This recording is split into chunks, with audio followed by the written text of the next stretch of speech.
Dear Lord and Father of mankind, forgive our foolish ways. Reclothe us in a rightful mind. In purer lives thy service find. In deeper reverence, praise. Amen.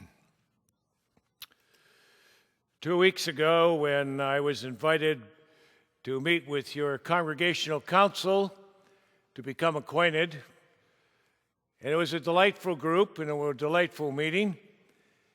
And the folks went around the table and they were asking me questions about myself and giving me some insights into St. John Church. And one of the members of the congregational council had the audacity to ask me, "What kind of sermons do you preach?" And my immediate reply was, "Good." Now, every pastor is trained to have one good sermon so that when he gets invited to be a guest speaker at a church or when he's interviewing for a congregational call, he can pull out this best sermon. Well, I'm here to tell you what my best sermon is going to be next week.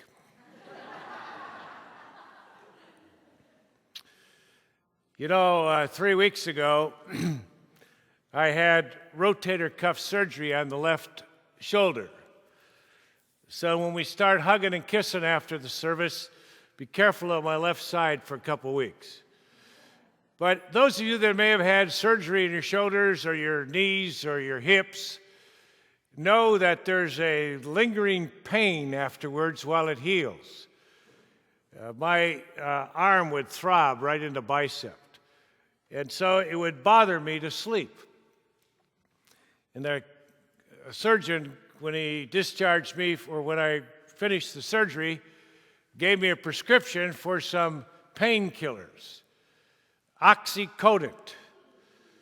Well, I examined the contents of it and I found out it's a narcotic. And I would do better to sell it on the street than to take it. So I'd been nursing myself with Advil, double strength, PM, Tylenol. And last week I was in Deerfield Beach, Florida, just stopped by the church that I had just served. And one of the secretaries said, "How are you feeling?" I said, "Well, my shoulders, arm are hurting." And she said, "I just got the right secret for you." And she reached in her drawer and she pulled out a little bottle about the size of a small aspirin bottle, and she said, "You take this and go to the drugstore and get some more." Well, maybe some of you knew this, but I don't. I've lived a long time, but I never heard of this drug called Momentum. Any of you ever taken Momentum? See, I think that's a deep secret. Because I went through the drugstore, and up one aisle, down the aisle, I couldn't find it, and finally I asked the pharmacist.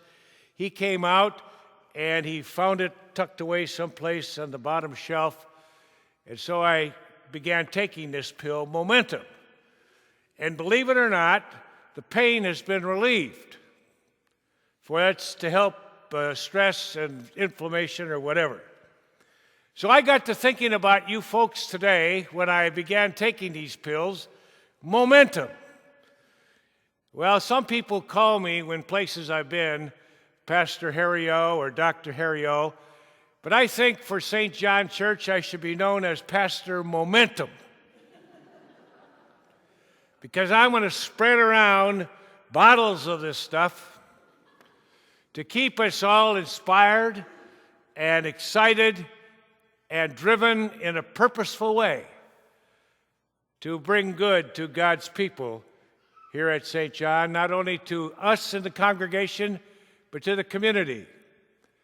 There's absolutely no reason why St. John Lutheran Church in Winter Park cannot be the leading Christian church in Orange County. First time I walked in your sanctuary, and the beauty of these windows, the power of your organ and piano and the altar. And I thought to myself, were people telling me before I got here that the church was in such trouble they were going to close? And I walked in here and I saw what God had built through the 50 years history of this congregation. I thought of the people living now and who preceded us, who sacrificed and gave of their wealth,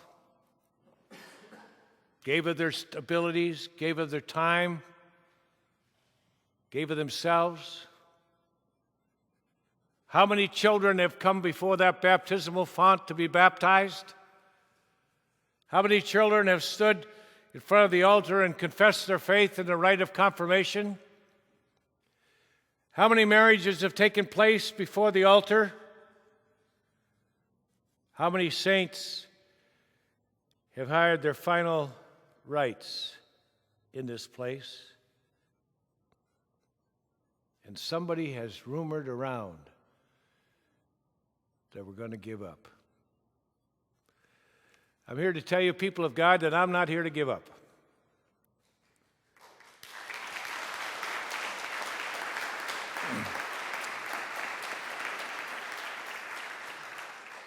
And I invite you to join me in this journey. And I want to share with you this morning a few secrets. I can't talk as long as I did at the last service, or they'll never come back. But you know, there's a greatness about every man, woman, and child in our congregation this morning. Do you know that? You look in the mirror in the morning, and rather than say to yourself, boy, I look like a mess, you get up in the morning and you say, thank God for a new day, for new opportunities, for the life and wealth and success I'm going to experience today, because God, you've made me a special person. Every one of us is a special person. God has given you unique gifts. Just like the parable we read in his gospel today. The master was going away and he wanted his staff to take care of his estate. And to one, he gave 5 talents, 5 pieces of money, according to his ability. To another, he gave 2 pieces of money, according to his ability. And to one man, he gave 1 piece of money to his ability. None of the 3 were less important than the other. Each was given a resource to match their ability. When the master comes back, he brings these 3 slaves together and gets an accounting. 2 of them took the money, invested it, and multiplied and doubled what they were given. One man came sheepishly before the master and said, Master, you're harsh, you're critical, you're a mean boss. You scare everybody. I didn't want to be criticized. I didn't want to lose the piece of money you gave me, so I buried it. The master said, what a foolish man. God has given you abilities. Some have many skills. Some have mediocre skills. But everyone has at least one skill. And the Lord reminds us this morning that we examine and appraise and evaluate the gifts that we have and don't bury any of them.